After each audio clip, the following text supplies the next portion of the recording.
పేదలకు ఆర్థిక మంత్రి కాస్త రిలీఫ్ ఇచ్చారు.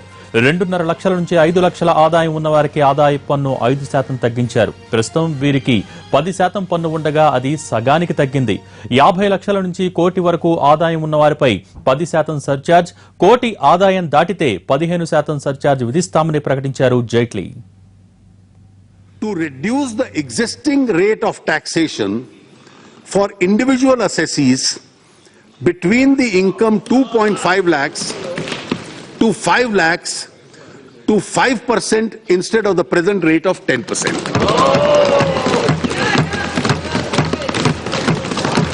This would reduce the tax liability of all persons below rupees 5 lakhs income either to zero with a rebate or 50% of their existing liability.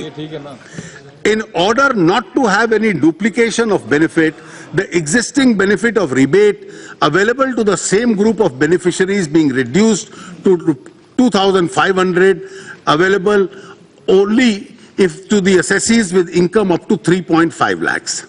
The combined effect of both these measures will mean that there would be a zero tax liability for a person getting income up to 3 lakh rupees and a tax liability of only 2,500 for people with an income of 3 to 3.5 lakhs.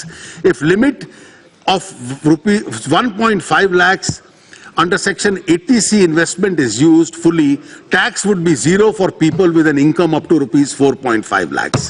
While taxation liability of people with income up to 5 lakhs is being reduced to half, all other categories of taxpayers in the subsequent brackets will also get a uniform benefit of 12,500 per person.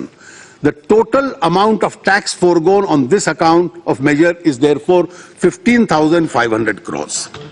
In order to make good some loss of revenue on account of this relief, I propose to levy a surcharge of 10% of tax payable on this category of individual whose annual taxable income is between 50 lakhs and 1 crore.